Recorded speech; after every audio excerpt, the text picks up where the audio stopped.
I don't know how to prove you wrong. I can't leave the game, so I can't prove you wrong right now. Well, I already have proof, by the way. So what's your proof? Well, I'll tell you. We have to bet first. I want to get something How out of about this. we ask the chat? No, I have proof. Like, I have solid proof. Let me get these colors right. Holy crap. I'm not betting anything. Just tell me what your proof is. My proof is I kept my starboard the same as last game. Right? So Crank was red? Unless I clicked a different color. No, man. I can bet. You could be right. You could be right. I don't know. I'm always right. It's not too important. Yeah, it's really not. Let's go ahead and introduce our players here in game number 3 between Crank and SpiderSwim. Of course, Crank part of the team Slayers. SpiderSwim part of the team Spider. Yeah. It's a Korean division of the Taiwanese team. So let's go ahead and say the positions of the players. We have SpiderSwim. He is the red PrOtoss in the upper right position here on ESV Cloud Kingdom. And his opponent in the bottom left position, we do have SlayerSCranK going to be playing as the pink PrOtoss. PvP game number 3, man. Again, this is a fantastic map for PvP. Any map doesn't really matter. It really matters on the build orders, the scouting, what kind of information you get from your opponent, chrono boost. All these things are so important when playing PvP. And winner of this goes to the finals. And this is pretty much make it or lose it for both players. Yeah, and you know, there's a lot more options available on this map. There's lots of terrain you can take advantage of. There's a relatively easy to defend natural expansion.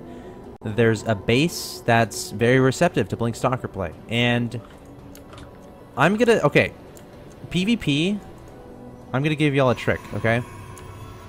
This is a somewhat unique occurrence, but it happens enough where this can help you, which I want to try. I'm gonna feed it to you viewers, and we're gonna see what happens with it, because I've tried it in ladder and it's fun. Let me explain it.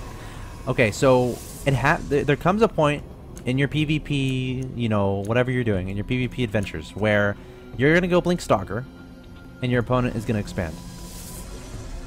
When this happens, come to the front of your opponent base. Obviously, you're going to be aggressive with your Blink Stalkers. You're going to be blinking in and out of the main, in and out of the natural expansion, you know, trying to abuse the fact that your opponent went for a fast expansion. You haven't yet. Here's what you do, okay? Threaten the front. Get a probe, though. Put a pylon at the edge of your opponent's main base, so you can warp on the inside of your opponent's base, or get a warp prism. That's good too. And while you're pushing the front, your opponent's army is going to be trying to deal with your attack. So while this is happening, have an observer over your opponent's main, warp in a sentry on the high ground, and then send the sentry and put a force field on your opponent's ramp. Then blink your stalkers into the main and attack the main while keep warping in sentries and keep force fielding the ramp. Now, again, it's a very unique situation. Like, of course, your opponent, you know, has to have their entire army in their main base and has to not have gone Colossi really fast, but it can be really fun. And honestly, if you feel like going back down and your opponent comes back up to your main, then get a sentry on the low ground and force field and don't let him come back down. So again, it's important that your opponent doesn't have any massive units when you do that. So that's just my PvP tips 101. Try it. It's fun on the ladder if it ever happened to you. And PrOmise, why don't you go ahead and explain what's actually happening in the game right now? Well, yeah, just to mention the build, it's a really strong build. It just takes a lot of control. Yes. You need to have really good control with your sentries. It's so important to get the force field off. You don't want to like misclick a force field and have units run up the ramp and just absolutely run over your units. But yeah, let's go ahead and talk about the game. It looks like SpiderSwim, who's the red PrOtoss, looks like he is going to establish that second gas, scouting around the map, or excuse me, scouting in his main with the Zealot, trying to scout for any proxy pylons. Very smart. You don't want to have any kind of shenanigan pylons in the main. Warpins are not fun to deal with when you're not on so many gateways. And there is a Robo being thrown down here for SpiderSwim. Ouch. But at the same time, this is a very similar build to the previous game. He's going to try to show a lot of aggression, moving around with the Stalker, moving around with the Zealot. I believe he also has a second and third Stalker. So he wants to show that, hey, Crank, I'm going to attack you soon. This is a lot of units. But behind this, I think he's going to definitely fall back, maybe do a similar build to the previous game. But there are Phoenix out for Crank. And Phoenix can be so cool in PvP. Depending on what your opponent goes, and he is going Robo. So Phoenix pretty good against Robo. Yeah. If you go Immortals, if you go Colossus, which is not what you want to do against Phoenix. Robo anything. Usually you want to, you know, transition into a blink, possibly go for a blink timing or a blink expansion. That's usually how you want to deal with Phoenix. But there is aggression from SpiderSwim, moving across the map. Sentries are going to be in position already. Force field goes down. Phoenix is going to make its way into the main of our red PrOtoss. He's going to see the robotics bay, and now he knows, cool, Phoenix are going to work out this game. Yeah. You could argue, all right, if this was a 4-gate, could it win? I don't think so. Crank has a lot of sentries here to defend against this, and if you have sentries against a 4-gate, you're fine. And Crank doing a lot of good stuff here. There was a pylon made on the high ground. Crank killed it before it could get canceled. Trapping a Zealot and a Stalker there. That's good too. Gonna trap one Zealot here. Yep, and gonna kill it. So that's good too. Also getting good scouting information of his opponent. So knows this isn't a 4-gate. Knows his opponent's going into robo play. And there's also a Twilight Council on the way. I'm not sure if Crank saw that. I'm afraid to look because I don't want to miss any action at the front of Crank's space. It looks like there will be a lull. And he did see the Twilight. So Crank, not only does he know absolutely everything that's going on, but he held that aggression from Swim just fine. Yeah, and there are Phoenix in the main base. 2 Stalkers are going to be warped in. They will be able to take care of some of these Phoenix. But the Phoenix are going to leave a little bit victorious. Get a few probe kills, 1 kill on each Phoenix. And Crank behind this is going to add a robotics facility. Also on 2 gateways, 3 gateways. I don't know how to count. It's kind of sad, but no more Phoenix production. And this is interesting because SpiderSwim is going to expand.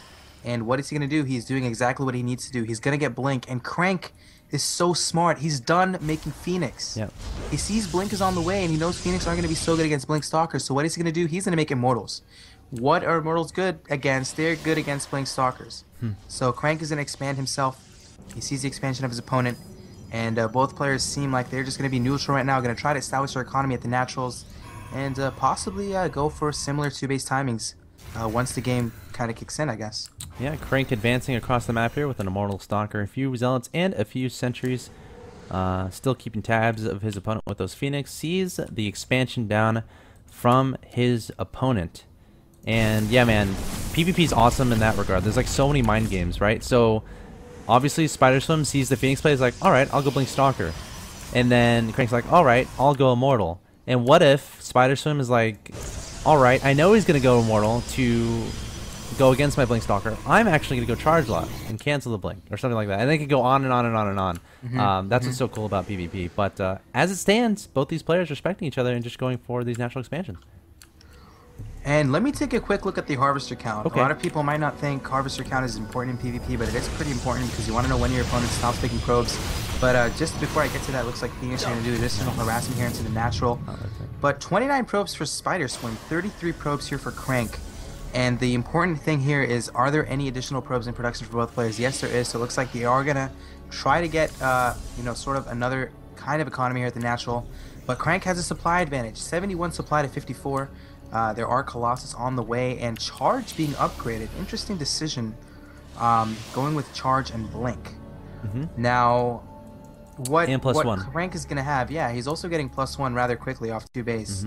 But the thing is, Colossus are pretty good against Zealots, but Charge can be really good if you get the right surface area around the Colossus. They can go down pretty damn quick, because Zealots are pretty good once they're actually attacking. But it's all going to come down to the engagement. But man, so far I have to give an advantage for Crank just because he has that Colossus tech already on the map. SpiderSwim finally sending his observer to the left side of his opponent's base. Going to see that robotics bay and robotics facility. So he's going to know what's happening. How does he react? Usually it would be an immediate robotics bay, so you can match your opponent's Colossi production. Again, if your opponent gets Colossi in PvP, and you're not like, you don't already have like three Voiders on the field, you have to make a decision. Do I add on a second Robo? Or do I play for the base trade style? But he's going to add on a High Templar, so he's going for Charge Lot Archon purely, which is so dangerous. So dangerous, because if you don't get a phenomenal concave and the Colossi are able to target fire down your clumps of units, you're going to die and you're going to lose the game. But he's going to go mass Charge Lot Archon and also adding 4 gateways. So this implies that, alright, he has 8 gateways, 2 bases. That's not an expansion build, man. That doesn't imply a third. However, crazier things have happened, so we'll see if he goes just for a crazy intense 2-base all-in here. Which is dangerous because his opponent's going Colossi and he has to engage a 2-base all-in into a natural expansion that has a choke. So, I don't know. Yeah, I don't think he's going to expand behind this because if you look, he's not even making probes. So he's definitely going to, the fact that he added all these additional gateways, I think he added 4 gateways, he's very much going to go heavy on this 2-base play. But Crank is going to move across the map right now, and this might be a solid timing. It's really good timing for Crank, man. 116 supply, a little bit of a supply block there. Crank didn't want to be supply blocking the attack, man. Get a few pylons across the map. But Colossus is going to join the force, and he does have 2 Colossus on the map. few Archons are going to be morphed in, but SpiderSwim does not have the right unit right now. Does that or the right anything? unit composition to attack into this. No. Does he have charge? Charge is completed, but there is only 2 Archons. Yeah, man. And Crank looks like he is just going to move up the ramp. SpiderSwim does not have enough units at all to really attack into this. 129 supply now to 95 of SpiderSwim. Additional Archon's going to be warped in. A little bit of help here for SpiderSwim, but overall, man, once Crank moves up the ramp, which he is about to do, moving up, Guardian Shield going to go up. Very nice use of the Zealots are going to be in the front. Guardian Shield goes up again for both players. Force Field going down, and Archon's not going to be so good right now. They're going to go down fairly quickly to all of these units of Crank.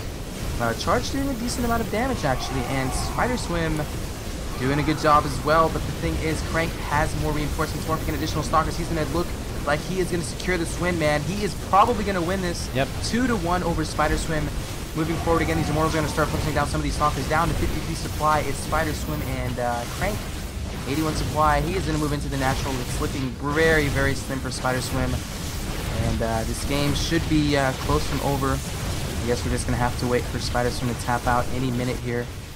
Really a desperation move here, trying to get a few more Archons, warping in a few Hell Templars. Gonna be up to 3 Archons here, but it's just not gonna be enough here for SpiderSwim. Yeah, man. 6 series, 6 game here. Awesome. Awesome. You can't ask for anything more out of a PvP. Just awesome play from both players in all 3 of these games, but ultimately Crank is going to be victorious. He will be advancing to the finals. I don't think SpiderSwim can hold this off. Down to 47 supply. The Colossi still very much alive. Only these 3 Archons remain. And as these Archons die, so does SpiderSwim in this tournament. And Crank can advance to the finals to play MVP Tails. Yeah, it's going to be a sick finals, another PvP. Best of 5 this time, guys.